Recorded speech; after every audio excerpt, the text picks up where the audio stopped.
ada beberapa gelintir orang atau bisa dikatakan kelompok yang tidak suka sehingga mau menghalangi, maka sahabat-sahabat jangan gentar, jangan takut, nggak boleh ragu-ragu, maju terus, pantang mundur.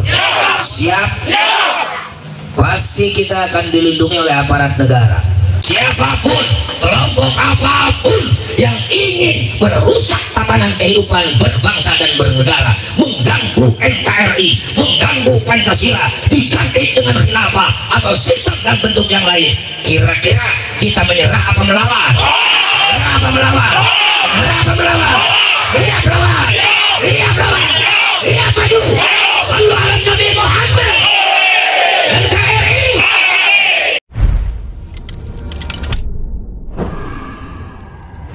Assalamualaikum warahmatullahi wabarakatuh. Waalaikumsalam warahmatullahi wabarakatuh.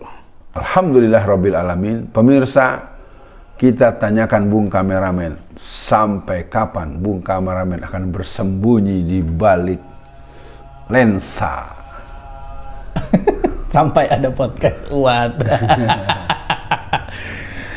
Ya, Bu Alfian, terima kasih. Hari ini kita akan membahas lagi orang-orang yang gencar memfitnah habaib, juga akhirnya membuat hubungan habaib, kiai dan ulama yang lainnya bisa saling curiga. Ini sangat tidak baik, Bung Alfian.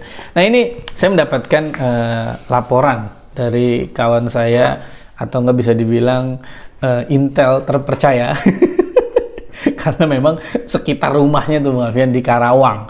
Nah, jadi memang dia sampaikan tiba-tiba di daerah tempatnya dia itu ada kayak satu tempat dipasangin plang-plang Bung Alfian, markas besar Laskar Agung Syekh Kuro Nusantara. Nah, itu di situ ya macam-macam lah ya, diketat. Nah, kemudian yang ingin datang ke tempat itu ternyata imat, Bung Alfian. Nah, kemudian ternyata kedatangan imat itu tercium oleh umat Islam di Karawang, Bung Alfian. Ya mungkin saya rasa umat Islam di sana tidak ingin, Bung Alfian, hanya karena satu orang umat Islam terpecahkan, itu kan tidak bagus ya, Bung Alfian. Yeah. Nah, ini kan akhirnya mereka melakukan aksi yang ujungnya adalah ratusan polisi dan TNI siaga di komplek pemakaman Syekh Kuro. Nah, ini kan lucu, Bung Alfian, untuk menjaga seorang imat, dia menurunkan banyak polisi, dan ada kabar di sana ada benderanya BNPT, dan warga itu disebut diberikan uang 100.000. Wah, ini gimana nih? Respon awalnya dulu, Bung Alfian, silakan. Ya, yang pertama, ini nggak bisa dipisahkan dengan Fuad Pleret. Ya. Jadi imat dengan Fuad Pleret ini jangan-jangan satu guru satu ilmu gitu. Yang satu tampangnya kiai, tampangnya seolah-olah ulama, yang konon secara nasabiah pun sebenarnya dia dipersoalkan orang. Lu dari mana titisannya, Bang? Kan gitu ya. Nah, yang jelas peristiwa ini adalah peristiwa yang harus dicermati. Kenapa ada orang berani berteriak-teriak untuk mensweeping habaib? Itu kan udah ancaman kriminal, tapi orang tersebut tidak mendapatkan treatment apapun ya kepada Bapak kepolisian, kepada Bapak-bapak aparat terkait, agar tolong dong, kalau orang sudah mengarah kepada perbuatan yang membuat keresahan dan ketidaknyamanan, jelas dia berpotensi melanggar hukum. Yeah. Jadi harusnya ancaman untuk mensweeping itu kan efeknya bisa efek fisik, bisa membunuh, bisa membakar, bisa menyeret, bisa mengusir. Kan itu namanya sweeping kan. Artinya ini juga catatan. Yang kedua, imat udah jelas masyarakat udah nggak nerima. Kita tahu memang omongan-omongan orang ini nggak ada angin, nggak ada hujan, langsung tantang sono, tantang sini. Giliran ditantangin malah nggak datang kan gitu. Iya, kabur. Itu kan namanya ya lempar batu sembunyi tangan dan konyol. Dan saya pikir kepada para aparat juga jangan mempertontonkan arogansi. Bagaimanapun kami, saya dan masyarakat umum juga adalah masyarakat yang punya titisan leluhur kami. Kalau terus-terusan Anda mempertontonkan sebagai aparat yang seperti pelaku-pelaku nikah, pasukan Kempetai, atau orang yang pernah jadi aparat-aparat penjajah, suatu waktu Anda akan berhadapan dengan generasi pahlawan dan titisan kepahlawanan yang mereka tidak hitung-hitungan untuk keberanian yang akan mereka tampakkan. Mungkin saya ingin kembali kepada adanya kedatangan orang bernama Imad. Ngapain gitu kan? Terus lalu pakai dikawal ratusan sampai sekian banyak. Untuk apa? Kalau memang dia resisten, larang aja dia datang ke situ. Betul. Kan begitu logika sederhananya. Kenapa Anda bisa membiarkan satu angkatan muda atau satu laskar ormas tertentu melarang ustadz tertentu untuk datang ke sebuah daerah, dan Anda biarkan saja itu.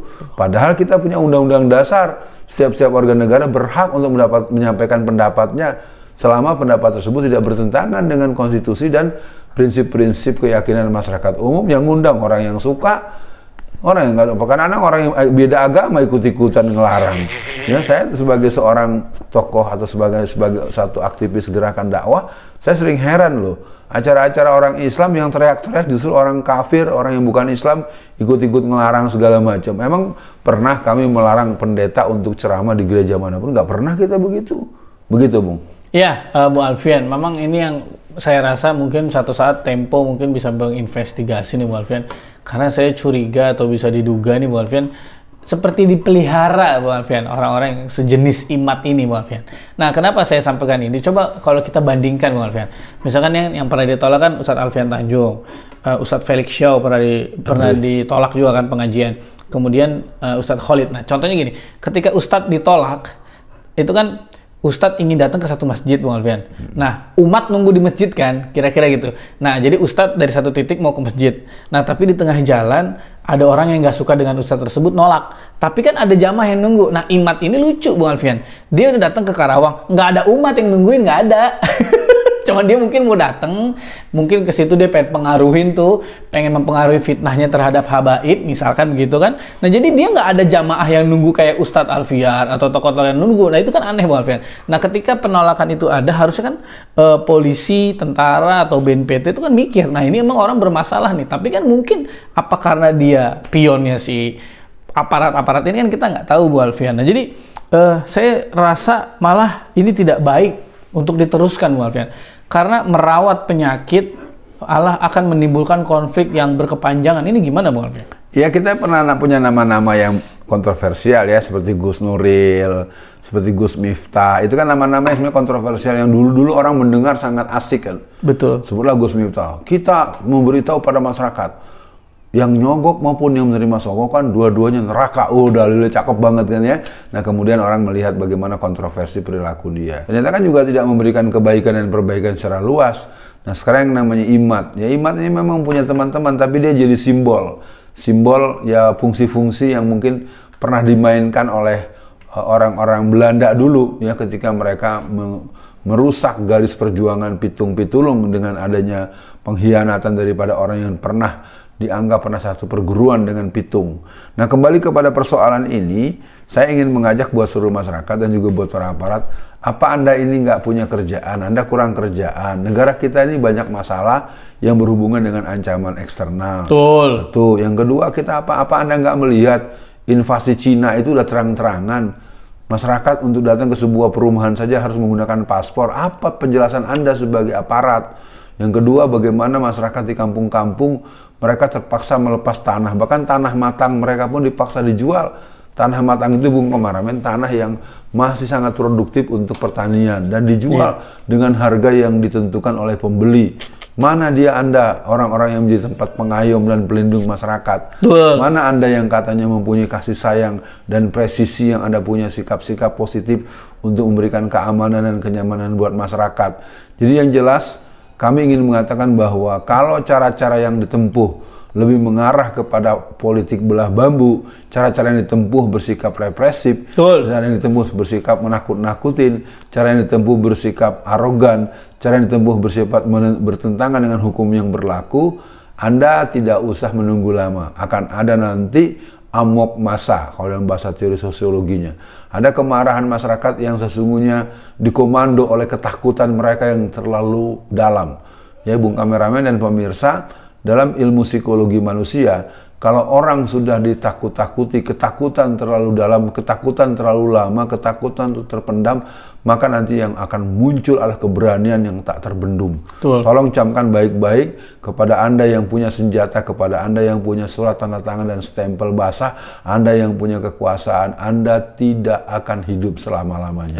Anda pasti mati, Anda akan pensiun, Anda akan selesai, dan saya Alfian Tanjung mengingatkan, sesal dulu, kalau tidak nanti Anda akan menyesal di dunia maupun di akhirat. Ya, Bung Alfian, ini kan akhirnya kita lelah ya Bung Alfian, kita dipaksa untuk mengurusi urusan yang sebetulnya menguras energi ya Bung Alfian. Tapi menurut saya juga ini tidak bisa diremehkan Bung Alfian, karena kalau ini kita anggap bukan masalah, kita kedepannya akan mudah Bung Alfian diadu domba, akan mudah difitnah, akan mudah diacak-acak lah. Mungkin untuk akhir sesi kali ini berarti mereka serius dong Bung Alfian, ingin menghancurkan habaib, pintu masuk mereka, dan ujungnya adalah agar habaib, ulama, kiai tidak akur, akhirnya umat bingung nih, gue dengerin yang mana nih, pada berantem di atas, nggak jelas nih. Ini untuk akhir sesi kali ini, silahkan Bu Alfian pesannya untuk kita semua. Ya, yang pertama situasi ini adalah situasi delegitimasi ulama, karena di negeri kita, kalau ulama, para habaib, tokoh-tokoh Islam, tokoh-tokoh yang punya visi kesestabilan masyarakat dan dinamika masyarakat yang positif, itu mereka bisa bersinergi, maka rencana-rencana mereka yang culas dan licik tidak akan pernah bisa terlaksana. Itu yang pertama. Yang kedua, ini merupakan jalan tol invasi. Keadaan ini membuat masyarakat menjadi apatis, skeptis, sinis, dan akhirnya mereka tidak tahu bahwa tanah mereka sudah habis dibeli oleh orang-orang Cina. Tanah mereka kemudian juga bukan milik mereka lagi, walaupun mereka di rumah punya sertifikat, ternyata mereka punya sertifikat yang seperti the grid sertifikat. Ini seperti kasus di Meruya, Jakarta Barat, gitu Bung Kameramen. Jadi orang-orang yang punya tanah, dia merasa punya sertifikat, ketika dia mau jual nggak bisa, dia harus izin dulu sama pemilik grand tanah yang luasnya sekian ratus ribu atau sekian juta hektar atau sekian juta meter persegi. Nah, akibatnya mereka berhadapan dengan konfrontasi itu, dan aparat nggak ada yang belain mereka. Dengan tuduhan mereka mengambil tanah atau nyerobot tanah orang, padahal tanah mereka ada buktinya, ada segala macam. Nah, yang lainnya buat masyarakat, jangan kehilangan optimisme, jangan kehilangan keberanian, jangan kehilangan pemihakan. Kita memang berada di zaman yang semakin hancur-hancuran. Negara kita semakin tidak baik-baik saja. Saya Alfian Tanjung mengajak kepada semua kita, jangan ciut nyali, jangan rendah diri, jangan merasa kita ini orang yang ngontrak di negeri ini.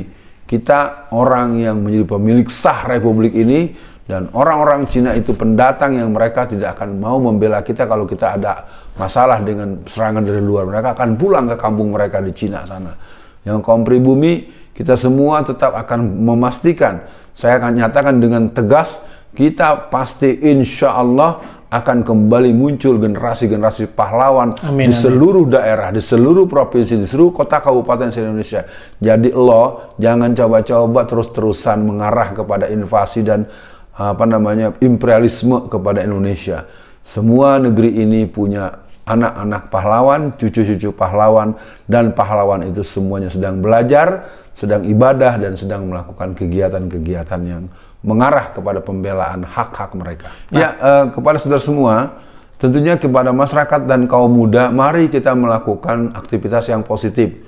Sekolah yang maksimal, jangan lupa tegakkan sholat 5 waktu, berbakti kepada kedua orang tua, jaga hubungan yang baik dengan masyarakat tetangga dan orang-orang secara harmonisasi hidup bermasyarakat, dan yang paling penting, jaga ulama kita, jaga habaib kita, jaga tokoh-tokoh leadership, informal leadership, jaga orang-orang yang dituakan, jaga nenek mama kita, jaga orang-orang yang dimuliakan di masyarakat, karena itu adalah gerakan-gerakan invasi dari ideologi-ideologi komunisme dan ideologi-ideologi yang ingin merusak, itu kelompok Zionis dengan turunannya.